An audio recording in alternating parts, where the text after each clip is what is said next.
Hey everyone, we're back with another Friends of Constructed Adventures. My name is Chris, I go by The Architect. Today I'm going to be chatting with Rita Orlov. She is the genius behind PostCurious. For anybody that might follow me a little bit, I don't know, since I started doing this, you might remember me doing 2 back-to-back interviews with Rita on Instagram Live. I started this whole series on Instagram, and the reason why I switched over to YouTube, besides Instagram just kind of being Instagram, is we did a whole interview and it was wonderful and amazing, and it was right after she did the Kickstarter, or her Kickstarter began for Emerald Flame, and Instagram crashed and we lost the whole thing and then did another one. So I'm chatting again because we're going to talk about, we're going to redo the conversation about Tale of Ord, her processes, how Emerald Flame did on Kickstarter. We also have a couple puzzles that we're going to post up on the screen, have users try to, or have the commenters try to figure out complete as I try to figure out complete. And then we're going to bring up the inspiration behind those, and she's going to talk about how she created those. So this is about inspiration and creation for probably one of the better Puzzletale creators on the planet. So without further ado, I bring in Rita Orlov. Hi Rita, how are you doing? Hi, Chris. I'm good. How are you? Good. I see that you are currently in Prague, I believe, and that Yeah. is the fun backgrounds that we're allowed to have because sometimes our home backgrounds are otherwise just kind of boring.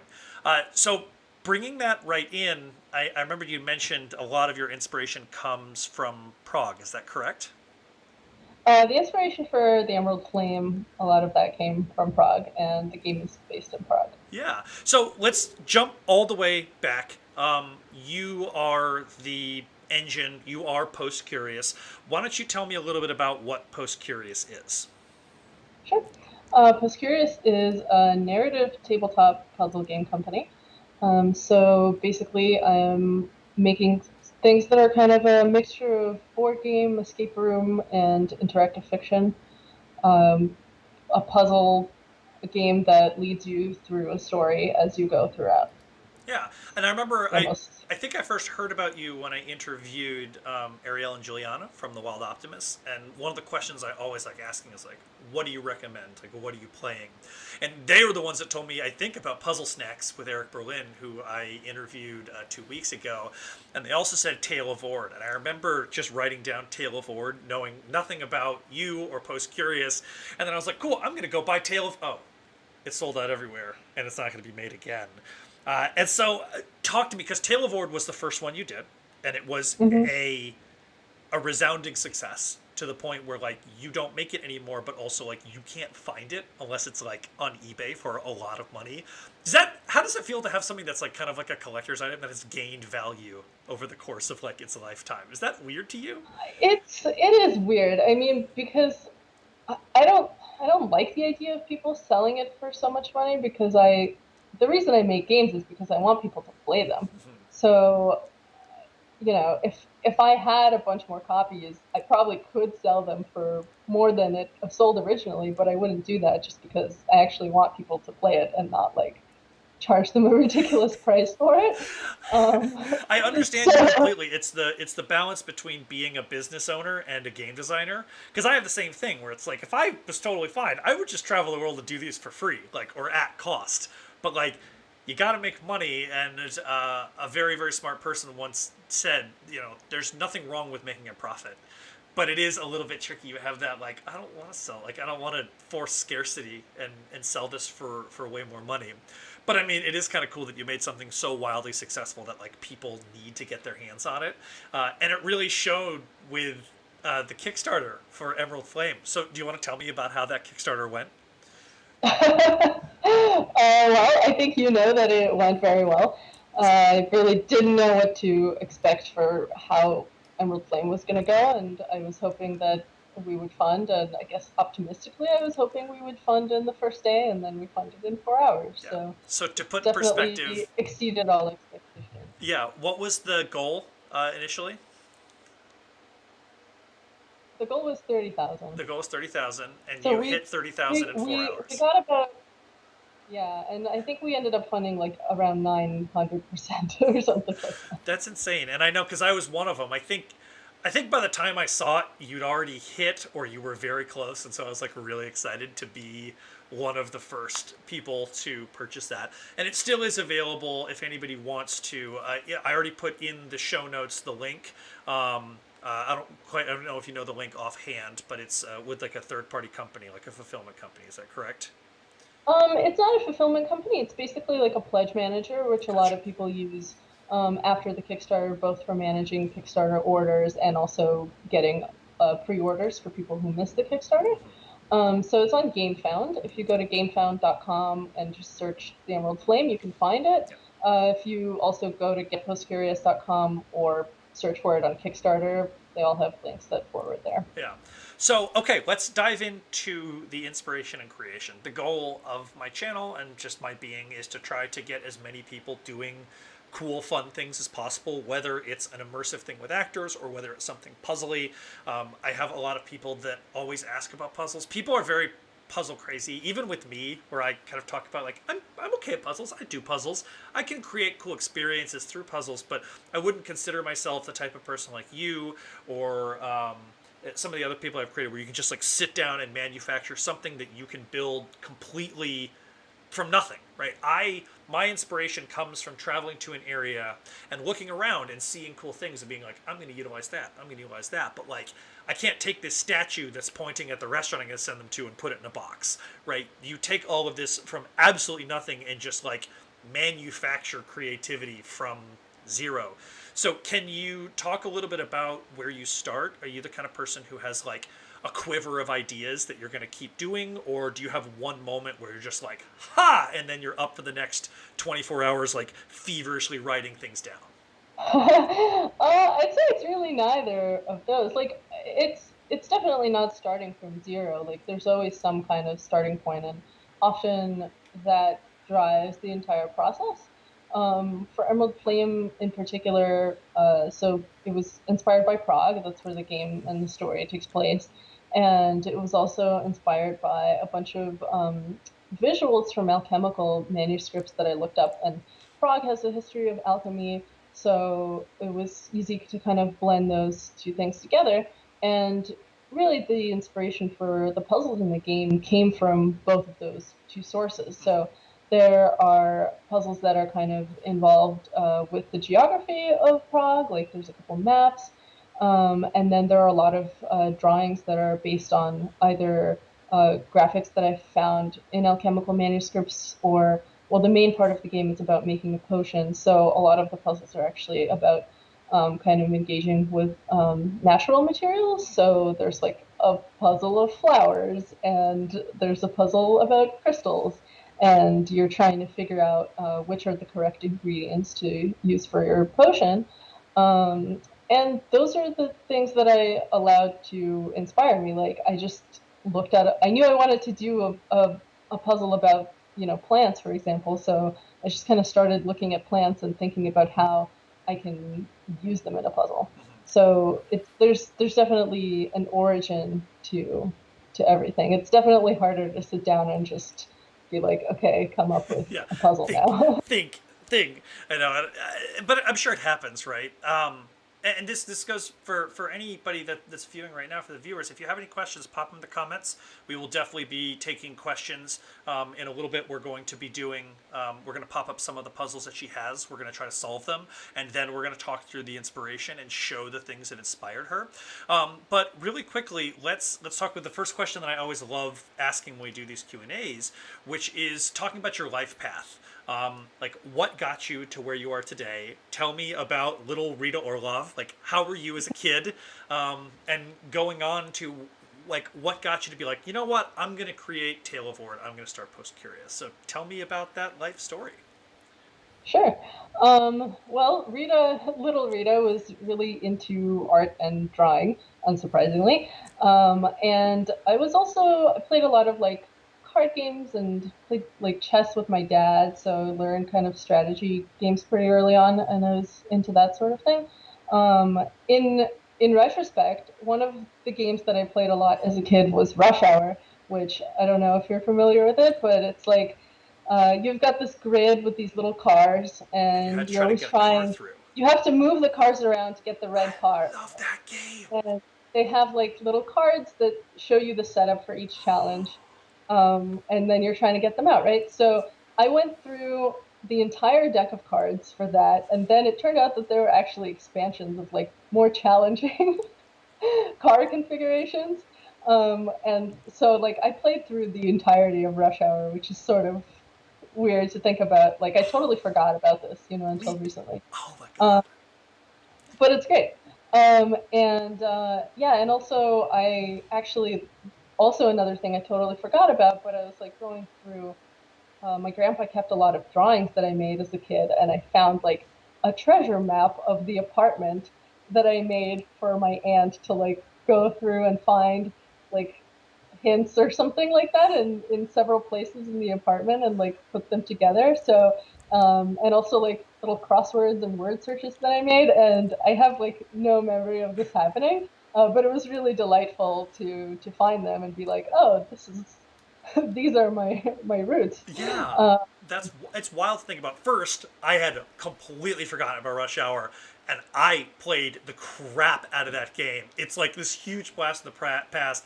One of the commenters, Chris, literally put like "Rush Hour represent," and it's so wild because people people like to ask me about my background too, and you forget about these like little things that shaped you. Like I remember my mom did little treasure scavenger hunts around the house for things like Easter or Christmas for like a big gift or things. But I forget about. Do you remember a game called Lights Out? It was like this electronic game with like a grid, and every time you pressed one button, like you might turn a light out, but more lights popped on. uh, I don't have that particular one, but I know what Yeah, you're talking I'd forgotten that I played the crap out of that game. And I don't know if I gave it that much thought or if I was just like blindly just like pressing them because you could do it as many times as you wanted. But there were a lot of puzzle games that we played as kids that we all just kind of forget about that probably shaped a lot of the things that you do, right? about. Yeah. Oh, that's wild. So you you're realizing more and more that like you have been kind of doing this your whole life, correct? Like at least in some Sort of. small. In little bits at least, yeah. I Yeah. mean, I think I wasn't really it's weird, like I wasn't thinking about it as puzzles then, right? Yeah. Um, and so I guess jumping forward, at some point I played a computer game. It was like a point and click adventure called Siberia. And that was my first introduction to point and click puzzle games, and it totally like blew my 14-year-old mind. And so then I started like trying to find more games like that. Um, so I played a lot of digital games, but not really like, these kind of tabletop puzzle games. In a way, it's like sort of a newer genre, right? And like it's sort of stemmed from escape rooms, where like escape rooms kind of went from being digital to being in person Yeah. to being at home. Um, but yeah, so after college, I worked in an escape room for a while. I designed some puzzles there, and after I left, I decided to start PostCurious because I really liked designing puzzles, and it wasn't even something that I like ever thought that I could do in life. But I wasn't going to go open my own escape room for a million reasons. Yeah. So making kind of my own like self-contained game at home seemed like something that was feasible to do, Yeah. and that would still be a lot of fun.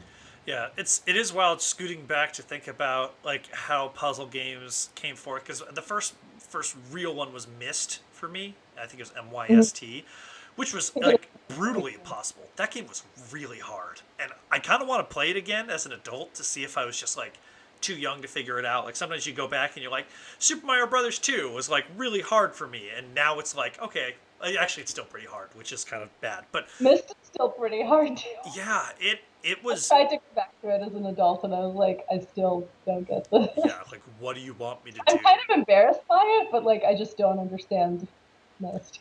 I know, but it could also be the game design. Like there are times where it's like is this like a 1% of the population can beat this without the guide, or is this like, am I dumb, or is this just like poorly constructed, right? We're like, Myst was popular, but since there have been other ones like Eyes of Aria is another one. I remember The Room was the first one. I remember playing it on my phone, I think, and it was like a digital escape room. And now they've made like 4 or 5, and they've always been pretty good, but definitely beatable.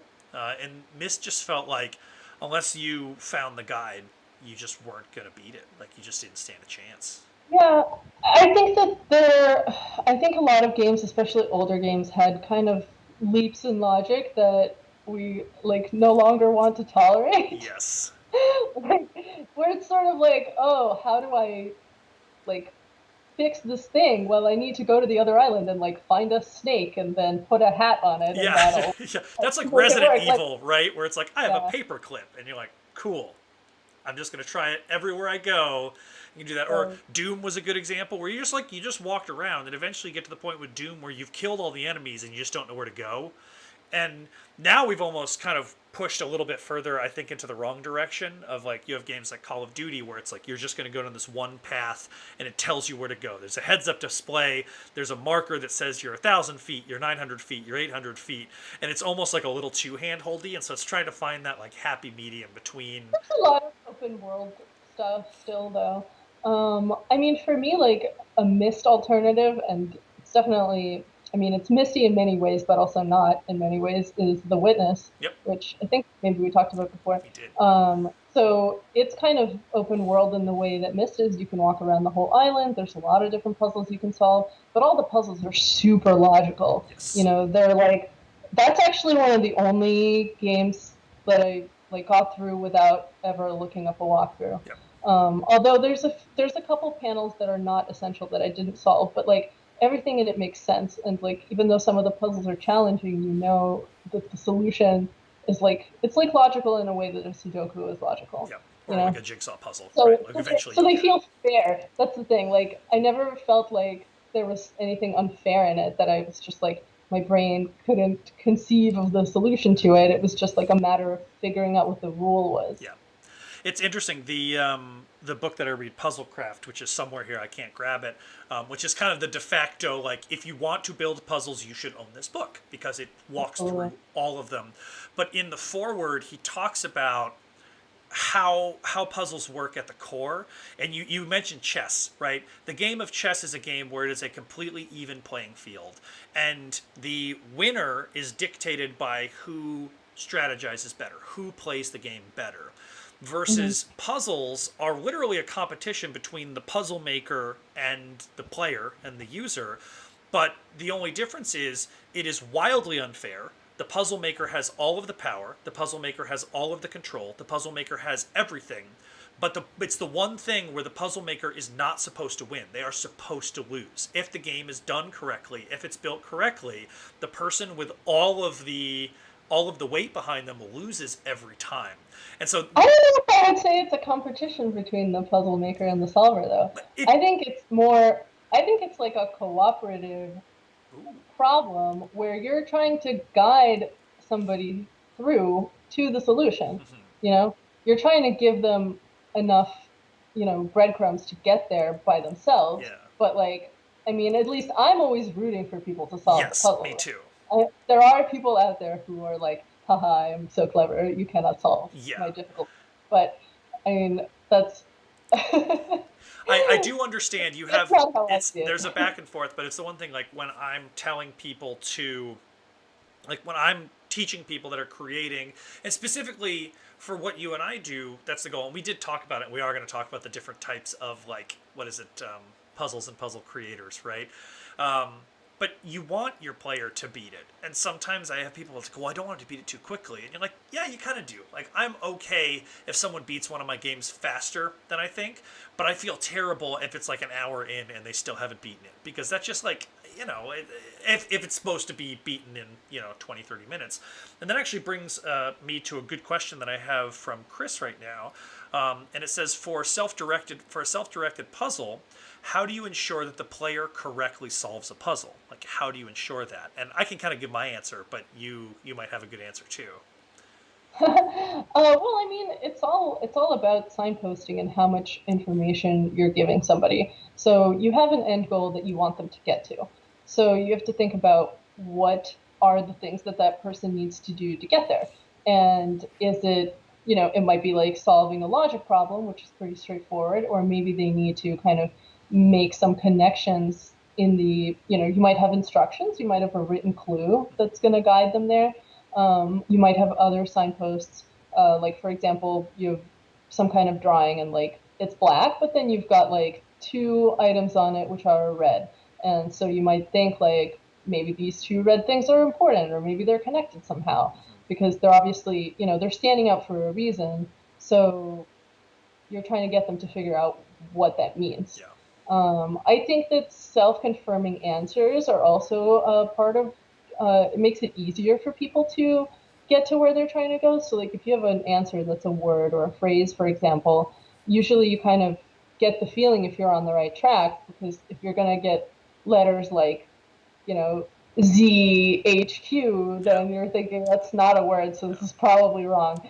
But if you're, I've had puzzles before where like the answer is a number, but it's tougher because you're like, well, is it 78? I don't know. Yeah. How do I check? Unless you've got like a lock you're opening up or something like Yeah. that. But that's just another way for people to kind of know if they're on the right track. Yeah, signposts are kind of always the way to go about it. If it's a super long puzzle and you don't have enough signposts, like you just kind of like I don't know, I'll just like keep going, I guess. It brings me back to math, which I like hated, almost didn't make it out of college because of math, because I was so bad at math. And you have those super, super long math things, and you're just like, this answer doesn't feel right, but I don't Hmm. want to do it again, so I'm just gonna send it and like get the answer wrong. So yeah, Hmm. you have to have like enough give and take and try to found it in fun. Okay. Right, and also, well, I'll add to that that like you want to try and minimize the space for like the margin of error. Like you want to kind of block off areas that you don't want people to go. So like make it clear that those are not part of the solution. Yes, have You know, clear cut boundaries. And the and same thing goes with like treasure scavenger hunts. It's like you need to be really, because early on when I wasn't detailed enough in my directions and instructions, I would have people going like, you're going on a hike and I want them to go 5 minutes in and find this thing. And they took a wrong route and went like 3 miles in the wrong direction. And now I'm just like, oh my God, why would you think that I would send you 3 miles in? Because like people's brains work in unique and weird they don't ways. know that you might not know the parameters. That's the other thing. Like I think setting expectations Hmm. is kind of part of it. So we did an outdoor hunt where it takes about an hour and a half to 2 hours, Yeah. and we make it clear to people that like you're not gonna like the whole thing is about a mile and a half to Yeah. walk through. So like that you're never gonna go anywhere that's longer than like a 5 minute walk at a time. Yes. You know. Yeah, I always tell people to err on being too detailed and too clear in your directions. There's kind of a weird thing of like challenge shouldn't be like what the hell am I doing? Challenge should be like I've got an idea of what I need to do and I need to figure out how to do it. And so you have a lot of those people where it's like, cool, I am standing in the middle of a park with a book full of numbers. Great. I don't know what to do. I don't know what the goal is. Versus like, all right, next step, you need to find where you're going to eat lunch. Awesome. You've narrowed it down to restaurants, right? You're going to use this to decode this, this, and this. And it's like, cool. Now I need to figure out how to solve this puzzle, how to decode this message instead of just like, well, what is this? Mhm. This kind of brings into the next question I like to ask. Do you have any favorite types of puzzles or favorite types of like challenges? Yeah, it's tough to answer because it's really just like fun puzzles are puzzles that I like, Yeah. but I like things that use like physical components in an interesting way, or maybe things that look like something but then turn out to be something else. But I like pure puzzles too. Like I just love straight up like a juicy logic puzzle. I've got a book of them right over here called Montague Island I Mysteries. don't I think don't we know can if you see it can because see it's currently it. in Prague. Oh, There there we we go. go. Montague Island Mysteries. Oh, I'm going to have to buy that immediately. It's hard. Okay. These are like the hardest logic puzzles I've done, but they're so good. Okay. But so far I've solved like 6 of them, and I think 5 of them I got far, then realized I made a mistake, erased the whole thing, and then did it again. Oh my god. I'm gonna check that out because now that I've literally completed Puzzle Snacks, which I'm assuming is way easier than Monty Island Mysteries, but like I don't have that just kind of like sit down and do one. I have a bunch of things that are kind of like the Emerald Flame or the Tale of Ord, where it's like you need to sit down. It's gonna be more fun with a group of people, and like you're like in it. But sometimes I just like want to wake up, have my coffee, and like sit silently and do something like a solitary thing. That's perfect for that. I mean, it's hard, but That's fine. it's definitely a good solo activity. But they are like more creative logic puzzles than I've seen in other things. Like, normally it's just like, Bob ate fish but didn't sit next to Sally, and like it's still like that in terms of the clues, but it has kind of interesting twists on it. Like, one of them is actually like a map, and so you have to figure out like the route that every person went, rather than just like what items they used or something like Gotcha. that. Oh, that was actually my favorite part about math was the logic problems. I love those logic problems where you create a grid and you'd like X out like possible things and like it would just kind of work. It's very Sudoku-esque. It's very, very much like that. But oh God, I'm gonna have to get that immediately, and I'm really excited about it. So let's take a little bit of time and let's put a puzzle up on the screen. Do you want to do the octagon first or the pentagram? Do you have a preference? Let's do the pentagram first. Okay, so I'm going to put the pentagram up. I'm completely blocked myself out, so it's just you on screen. Is there any context to this puzzle you want to give, or is it just like we get started? The solution is a word. All right, so the solution is a word. I'm looking and I see a pentagram. I see a star. It's also in a 1, 2, 3, 4, 5. Oh, it's pentagram. I see a stoplight, green and red, no yellow, but the green is lit. I see a shopping cart. I see a wheel. I see a wheelchair. I see a chair, and I see a person with a tie. And then 1, 2. I don't see a 3. 1, 2, 4, 4, 6. And 6 equals C. So, and anybody in the comment section, by all means, if you get it, go ahead and just type a G, just so you don't spoil it for other people that get it. But I am totally okay. Is this something where you just immediately get, or do you kind of work through processes like, oh, I think the first letter is this, or I think this is this?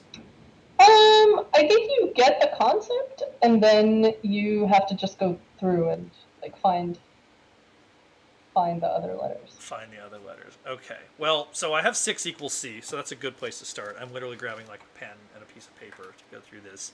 Okay. And this is... That will, that will help. That will, yeah, pen and a piece of paper. So grab your pens and pieces of paper comment section, and let's work through this together. So for anybody that doesn't even know where to begin, like me, because I'm looking at this just like, I'm not good at these. Do you have a good place to start, or like a ready baked in like hint to give people that you can? I'd say we'll give like 15, 30 seconds, and then we start with the first hint. All right, so I have 6 equals C. I'm just going to start writing that down. I'm going to assume that means the 6th letter is C, but I don't know if that is correct. All right, yeah, let's start with a hint. What is our hint number 1? So look at the 3 things on the bottom, and can you make any connection between them? Oh, looks like Joe Raymond got it. I'm going to add that to broadcast just as a little congratulations, Jill. So that would make sense. So the wheel plus the chair equals the wheelchair. So that means that like green light plus shopping cart is going to equal number 4. Shopping cart plus wheel is going to be 4 as well. Okay. That's such a great first hint. Try to find the words first. Try to find words. Okay. So chair plus wheel is wheelchair. Man plus chair is man chair. Of course, clearly, I win. I got it. The password is man chair. Chairman, maybe. Oh, okay. That'll work. So, okay.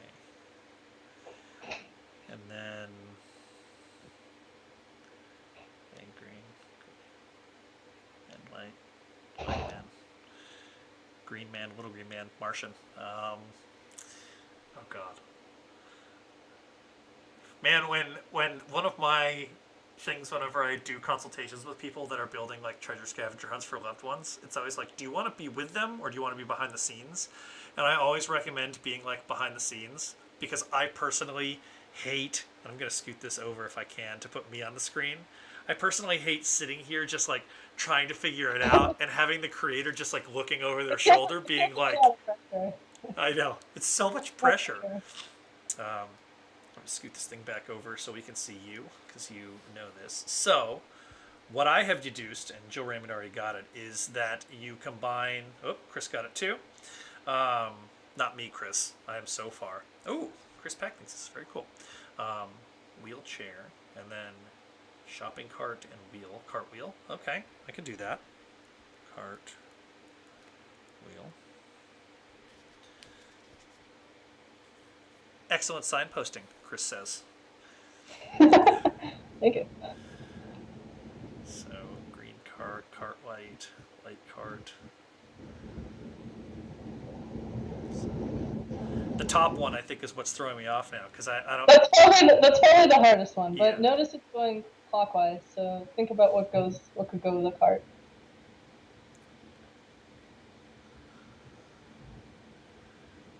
Clockwise. What could go in the cart, did you say? Oh no, I just mean like it's going like cart, wheel, then wheelchair, chairman. So like, the first word is always going to be the left to the right. That's another great hint. So, light cart or green cart. Oh my god, I feel like and I also, huh? You're so close. I'm so close. I know. This is like embarrassing. So basically, what I need left is I need man and I need light, and then I need light and then I need cart. But I also don't know if it's green, man, light, man. I guess it's a stoplight. Oh. Man, stop. What do you do with the stoplight one? Oh, you go. Oh, you go. Mango. Oh, go-kart. Oh my god. Okay. All right. So now I have mango, go-kart, cartwheel, wheelchair.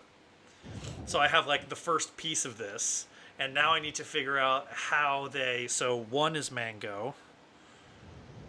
That was my favorite one out of these. Mango. That is really good. Yeah, I feel like it was like unexpected. Yeah. 2 is chairman. Okay. There is no 3. 4 is go-kart. 4 again is cartwheel. Do the colors play a role into this? No. Okay, they're just cool. They're just fun. I like rainbows. There is no 6, or there is no 5. 6 is wheelchair. And so I'm assuming it's the letter of the second, I guess, word in this combination.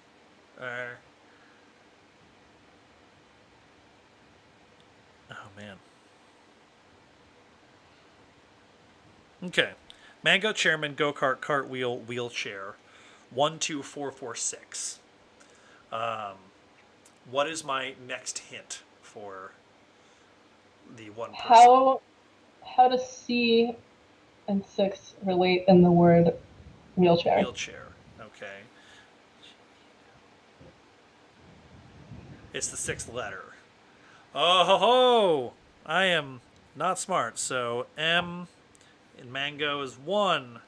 Then 2 in chairman is H.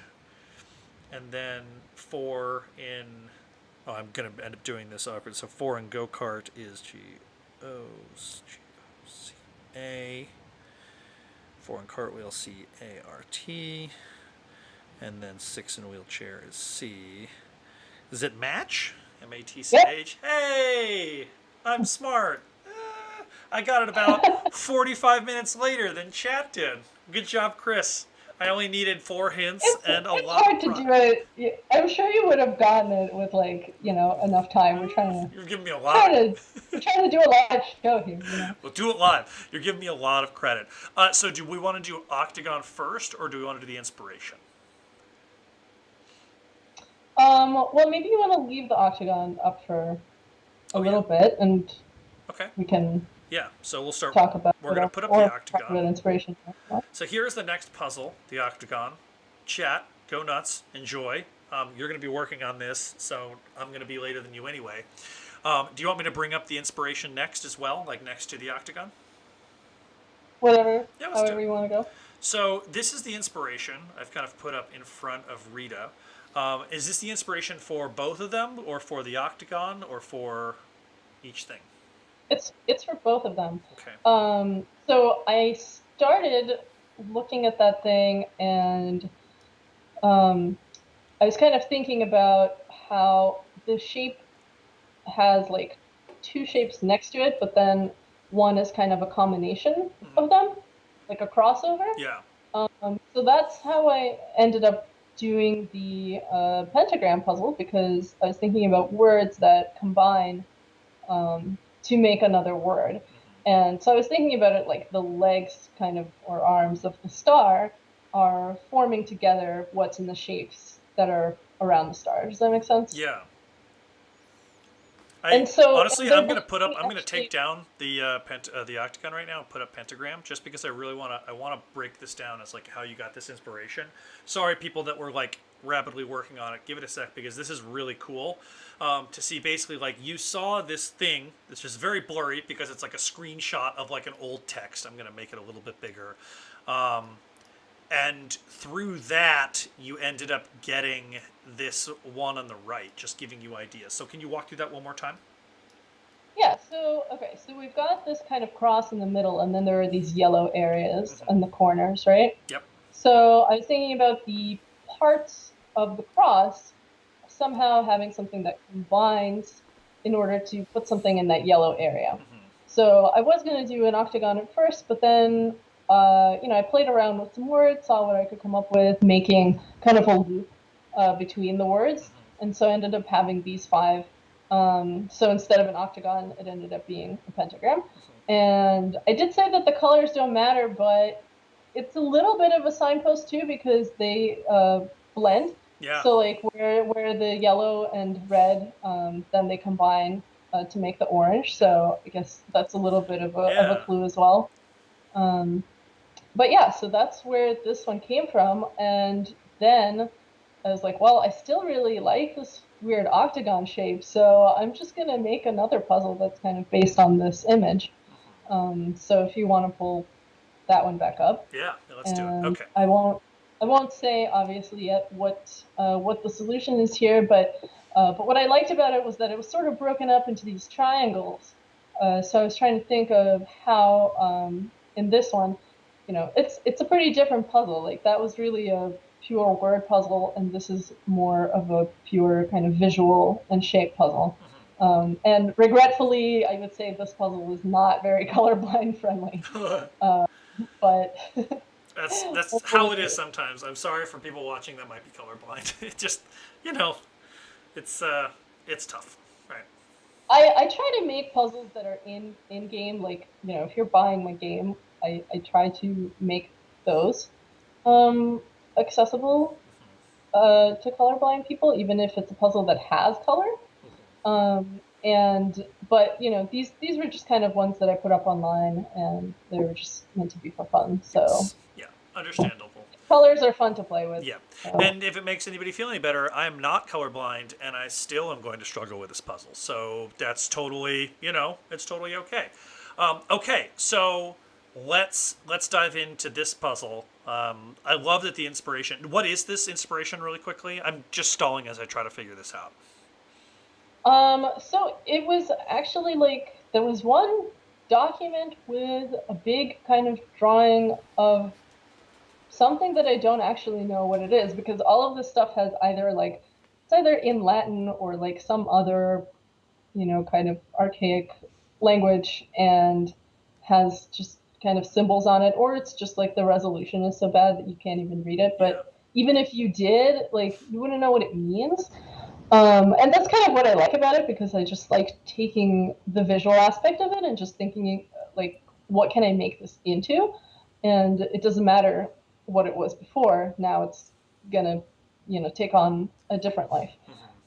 So this was, so it was a big image of something that looked kind of vaguely like a floor plan, and then at the bottom it had three other small pictures, and this was one of them. Gotcha.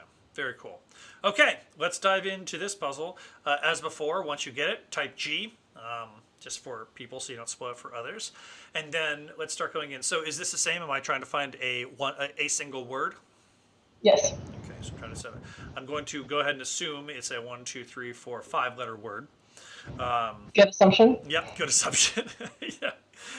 Okay, and it's going to have to do with the shapes. And I see some shapes that like kind of fit, right? Like I'm looking at TPMCR, and I'm seeing kind of like colors with blue, because correct me if I'm wrong, but green. Oh, I don't know colors very well, or the primary colors either. So I'm really showing my gaps in knowledge here with not knowing different things. So what's a good place to start? Since people have had this up for a while, what's a good hint to start with? Well, I think the first shape is a good one to look at, but you can also see there the second one has I see been kind of the final given to shape you. too. I see ARDNG looks like it's in the bottom right corner, because it's mostly red and mostly orange. Yep, you're getting them. Okay, and I'm wondering. Oh man.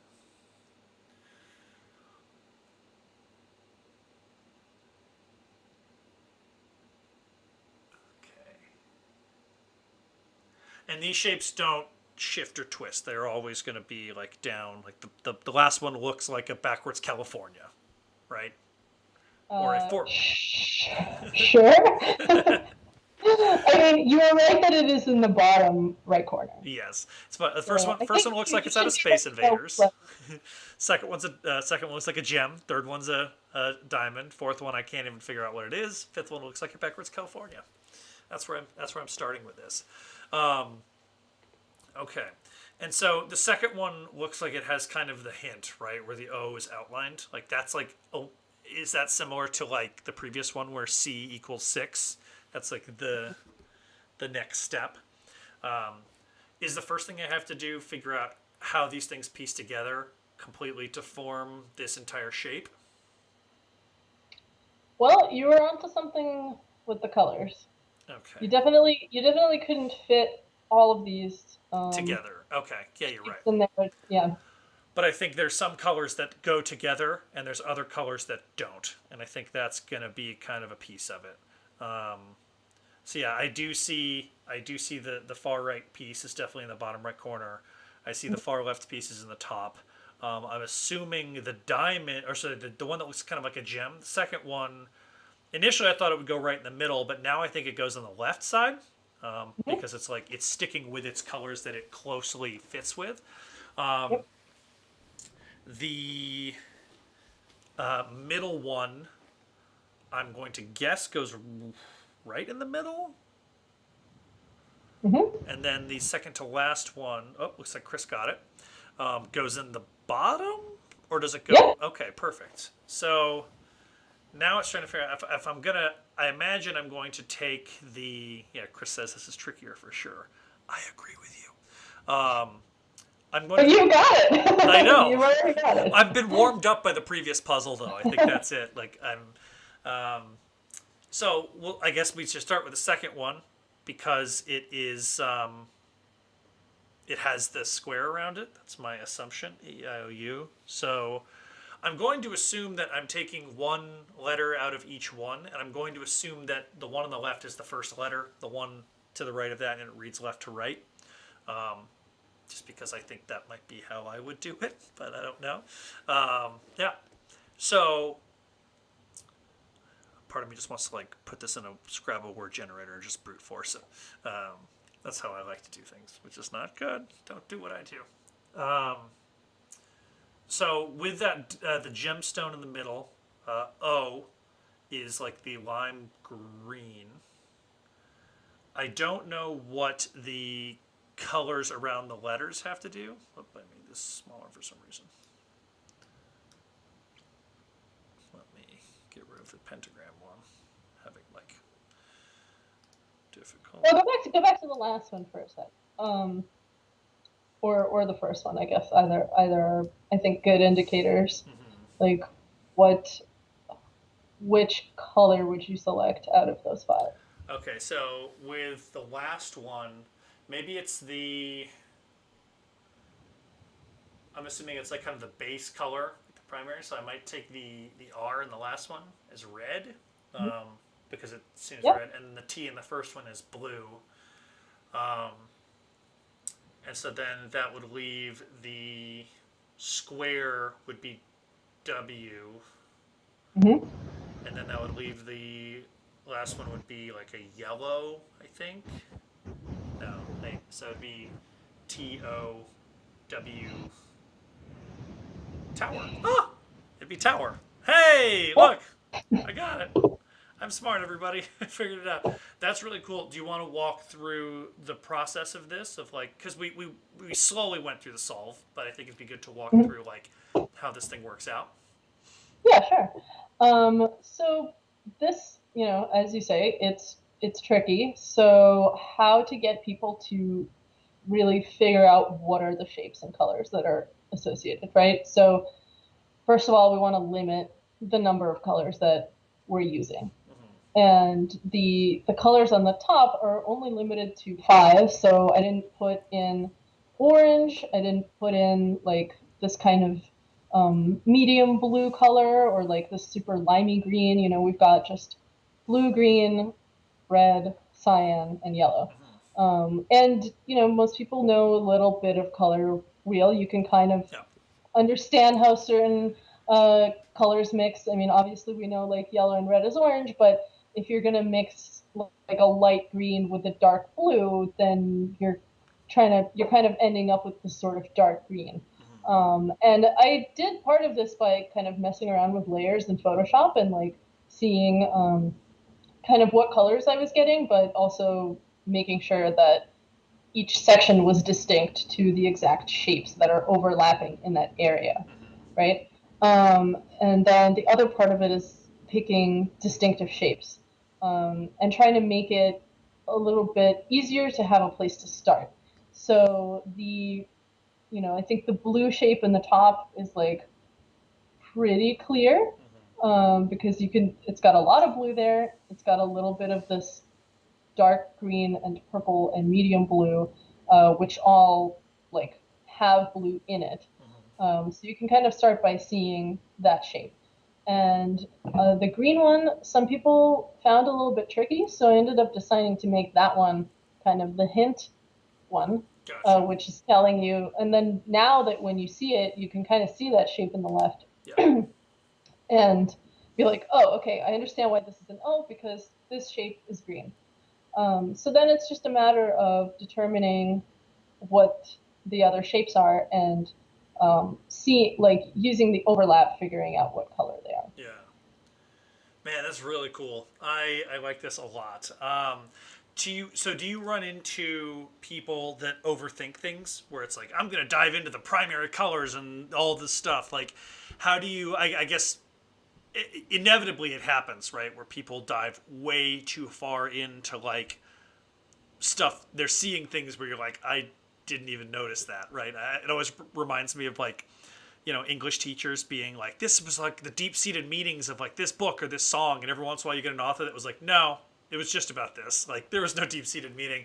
Do you tend to run into people that like dive way too far in and they go like way past what you were expecting them to see? I think it happens occasionally. There are definitely times where people like overthink something, but I think part of it is also like what the expectation is Yeah. for a particular puzzle. So like this one was just it was like a weekly puzzle that I made and I posted it on Instagram. And it just says like the solution is a five-letter word. Yeah. So you've got your letters right here. You've got a graphic. So hopefully you're not thinking like, oh, I need to search Wikipedia for something because like there's nothing there indicating that you need to do that. And Yeah. so, I think things like this you can kind of take at face value. Hmm. But if it's something where it's like, an ARG and you don't know where are the ends of this universe, it's very easy to like overthink stuff or like fall down a crazy rabbit hole. But if your goal is to make sure that people don't do that, then you have to find a way to like, make those barriers Hmm. very obvious. And I mean, of course, I play tested this a few times Yeah. before I actually put it up. So there was a little bit of adjustments in terms of the colors and the shapes um, when I tested it, just to make sure that everybody was able to see it and solve it clearly. Yeah. And I mean, with this one, it didn't really have the problem of overthinking. Yeah. um, Because but everything yeah, is I mean, clearly it housed happens. in. But at least at that, like, when you are overthinking it, once you finally get it, you're like, okay. I was just like, Yeah. going a little far, but like at least if it all makes sense to you in the end, then like I think that's the Yeah, important it's thing. kind of nice when everything clicks. So we had talked about, and I really wanted to bring this up because we're almost done. The different types of, it's not the different types of puzzles, but it was the different types of like puzzle experiences you can have, right? We mentioned like, and I know that you wrote them down.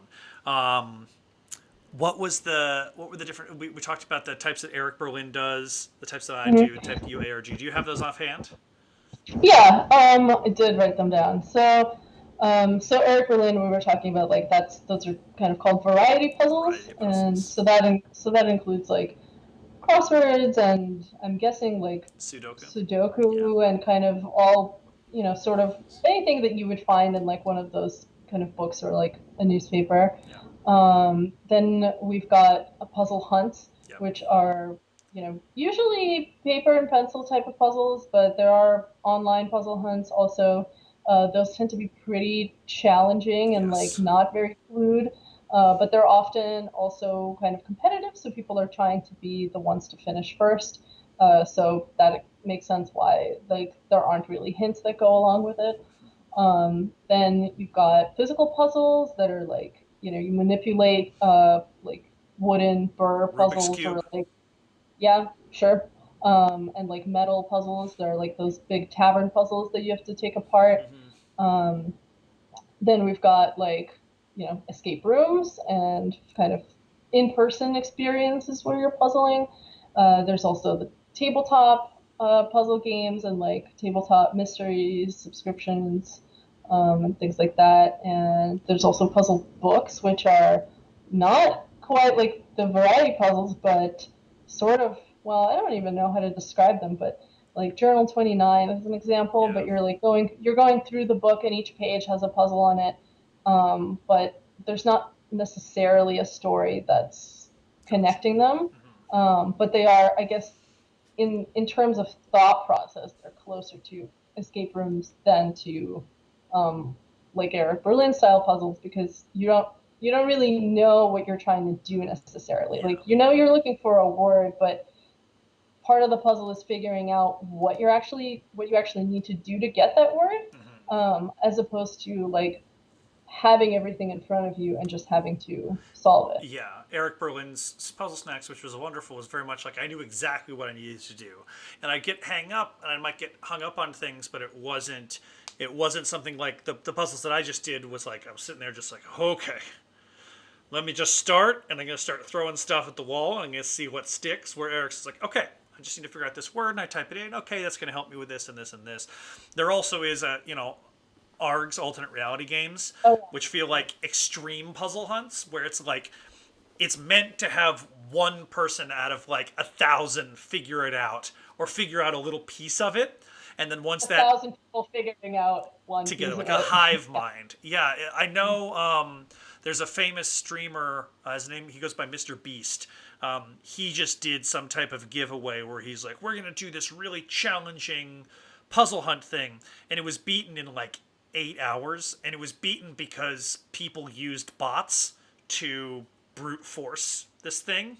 And Um, so it ended up being like Yeah, when you're putting together an alternate reality game, especially one where you're going to have the marketing or you're going to have like the engine behind it, you have to assume that like when you put 5 to 10,000 people in a room, like someone's going to get it real quick, and the moment they get a little notch, it's going to help push the next person along. And I interviewed Steve Peters a couple weeks ago, and he was one of the first cloud makers. I think that's what it was.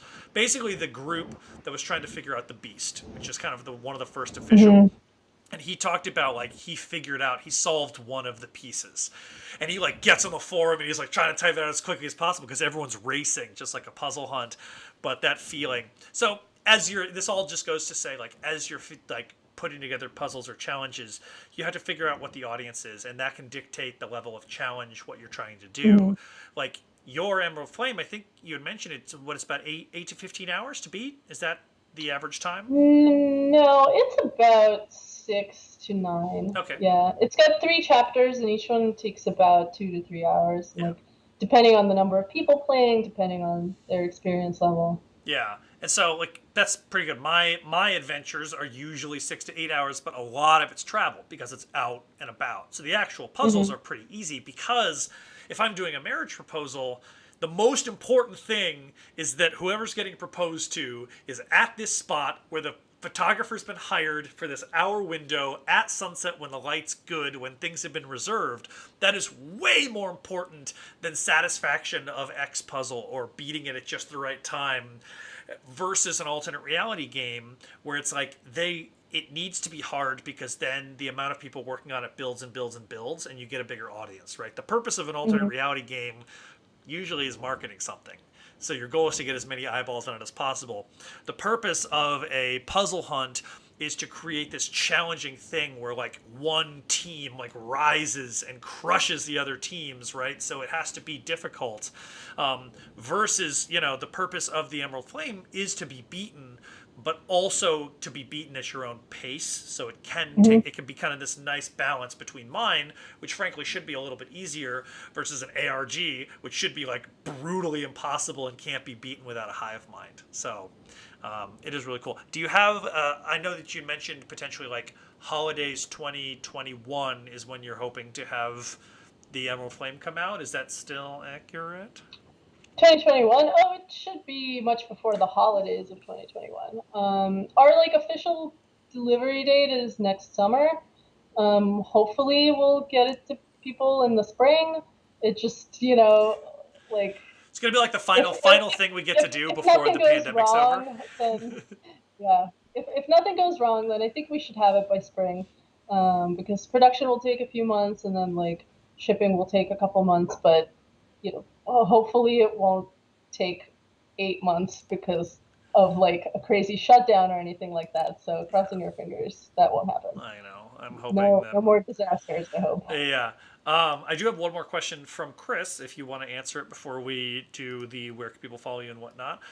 What are some of the rules you have for signposting a really difficult puzzle to make sure that players know when they've solved it? I think I will caveat to that to make sure they know when they're on the right track, because I think it's important to have. I think it's important for me personally to have people like have a pretty good idea that they've solved the puzzle, right? It goes into like a math equation where you're like, the answer is 7,486.5634, and you're like, that feels wrong, right? And it's like the right answer, and you're like, oh, that's not good at all. But when you get an integer, then you have, you're feeling good about it, right? Yeah, exactly. So do you have any pieces to put in play besides like trumpets that go off when they get the solve?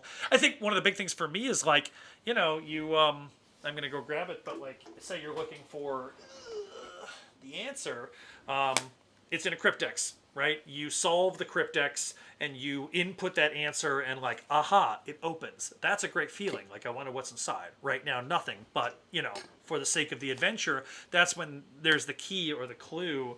I think it's really important to have it kind of move along to something else, especially if you're doing like a puzzle hunt, having it open up the next thing. That's what I'm always looking for. Do you have something different with yours?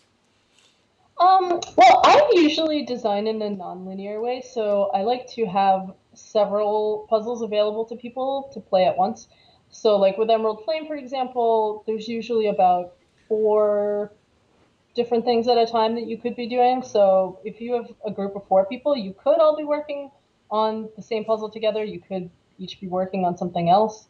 So it kind of, and also like, I like that it gives you the freedom of not being stuck with one thing because you're not really trying to move through a linear progression, Yeah. or rather, the linear progression is the game has three chapters, so that's the linear aspect of it. Yeah. But within each chapter, you might look at one puzzle and be like, oh, I don't understand what this is. Let me try something else. Or you might just be like, I hate maps. You do this one. Like there are people who just like hate maps or hate logic puzzles or whatever. So there's a good variety in each chapter that, is good for different skill sets and different difficulties. So, you might start out with something that looks a little bit easier if you just see it and feel like you have some kind of clue to grab onto already, Yeah. right? How can anybody hate Like when you maps? Maps are the best. Sorry, keep going. I think so too, but I understand. They're Yeah. complicated. They could be intimidating. Um, but yeah, so I mean, like I said before, I think like words or phrases are often a good way for people to know that they've solved something. But I guess also like knowing what your actual goal is, like knowing what you're looking for. In Emerald Flame, I mentioned you're looking for ingredients for this potion. They're not all necessarily words. Like some of them are kind of made up, like a species of butterfly that doesn't actually exist. But when you get the solution, you're like, this sounds like it could Yeah. be a thing. It's a And correct stringing of vowels and consonants to where you don't right, have like exactly. ZQLB and you're like, this is not a thing. Right. Yeah. Right, exactly. So it's like it reads like something that could be a name. And at that point you would like input it into the system to check if it's right. Yeah. But in other cases there might be puzzles that have several layers to it, several different steps that you have to do. And so with those, I think it's important to have kind of self-confirming in between steps. Because if you have something where it's like you need to figure out a number and then you have to, or like a string of numbers and then you have to do something with that string of numbers. If you have those numbers wrong, you you're never going to be able to get the second part. Gotcha. Or actually I've played a game where you had to find like four different three-digit numbers or something like that, and then the answer was like all 12 numbers. But if you don't enter all 12 of them correctly, then it's wrong, but you don't know which one of them is wrong Oh god. because you can't check them individually. So Oh. like that's a problem. Or if you have to like double cipher something, for example, like you might like extract a bunch of letters that sounds like nonsense and then you have to like decipher it again. I think those can like also throw people off track because if you're getting something that just doesn't sound like a word, then you might think that you're doing the wrong thing. Gotcha. Or like if you are having somebody extract something that's not a word, then maybe it helps to for them to know that it's going to have to be translated afterwards, or like that there's going to be something that gives you the order, Yeah. so that you're not just getting a random string of letters. But I think usually deciphering, like if it deciphers to something comprehensible to a person, then Yeah. it's better. So that's what I would do in terms of like letting people know that they've solved it. But in terms of what was the other part of the question? So rules for signposting a really difficult puzzle, basically. And I think you kind of nailed it. Like, make sure that the players know when they've solved it. And that really is it. Like, you want some definitive ending. It feels so good when like you work really hard and just like all the pieces kind of fit. It's like putting that last piece in the jigsaw puzzle, like that feeling, like you put it in and then you immediately like run your hand across it. Like you want to be able to do that with any type of puzzle where it starts to fit Hmm. together. And so it really comes with like having a clear answer, being descriptive with what they're trying to do, maybe, or having a clear answer that they're concluding to, is going to be the best way to go about it, because otherwise it doesn't feel good for the player. Hmm. Even when like maybe later on they find out they got it correct, they still have that moment of like, well, I don't know. Right. Yeah. I think another good way to signpost like kind of harder things, aside from like if you have a written clue or like a verbal clue, being kind of careful and uh, iterative with the wording that you're using, Hmm. because sometimes like one word can just throw somebody off. So I if my playtesters are like not understanding what, or just going off track with what they're supposed to be doing, I might be like, okay, what if I switched out this word for this other word? Hmm. Like, you imagine that and think about it Yeah. in that context, and they might say like, okay, I get it now, or Yeah. not. But I think if it's a harder puzzle or kind of like a harder concept to grasp, then like giving an example of how to start it is a great way to signpost. Hmm. So just like with this, like the octagon and pentagon puzzles are a perfect example Pulling of up. that, because you could solve these without having the example. Like if I didn't circle that green O, it would still be a solvable puzzle, Yeah. but you might have a little bit harder of a time knowing where to start. Yeah. And with the pentagon, if you didn't have the wheelchair or the C, you could still solve it. But Yeah. that's trying to make it a little bit easier and give people a starting point, especially because it's supposed to be kind of a quicker puzzle. If I was making it in a different context, then I might not have included those extra clues. If it Hmm. was for somebody who either was like an expert puzzler, or if it was just meant for something that was supposed to be more difficult. Yep. Awesome. All right. Well, so let's do the final little bit. Where can people find you? What should they do? Oh, Chris said that helps a ton. Thank you. Oh, you're Right. welcome. So where can people find you? And you had mentioned a giveaway, I believe. Yeah, so we're having an Instagram giveaway. So if you go to @PostCurious on Instagram, there's a post there you will Ta-da! find. You tag, if you follow us and tag a friend in that post, you'll be entered to win a free apprentice pack, which is kind of like it's like a mini game prequel to the Emerald Flame, and it comes with a couple nice enamel pins. I'm so excited about those And pins. me too. I love me some pins. And otherwise, you can find me on Facebook at PostCurious, Get PostCurious on Twitter, and also getpostcurious.com. Got them right here. So getpostcurious.com, and you can go pre-order a copy of the Emerald Flame. If you find a copy of Tale of Ord, please send it to me so I can play it, because I'm going to eventually. Actually, I interviewed Justin Nevins, who designed this Cryptex Mm-hmm. a while back, and he has a copy, and he had every intention of like going with his wife out to like a cabin and playing it, and they wanted to be like completely digital free. I think they like left their cell phones and they started playing, and they're like, oh nope, you need. You need the internet. Yeah, and that's the case with a lot of things, because it just kind of helps you double check and make sure, like, you get a little bit of control over everything too. It does have actually puzzles that use the internet, and you need to do like some external research Yeah. in Tale of Ord. And part of it is like I was really trying to kind of blend the fiction and reality of it. So like in the first part of the game, you're like searching for rune stones, and maybe some of those actually exist. Yeah. So then it's like you begin to wonder what's actually part of it or not. But Emerald Flame is more self-contained, so you only need to use the internet to submit your answers, Gotcha. basically. Cool. Well, thank you so much. Everybody, thank you for watching. And then I'll be back potentially this Friday. I'm looking into doing every other Friday just to give myself like a little bit of a break and, whatnot. But I have some awesome guests lined up for the next couple Fridays. And until next time, happy adventuring. Thanks for having me, Chris. Always great Bye. to talk to you. Bye, Rita.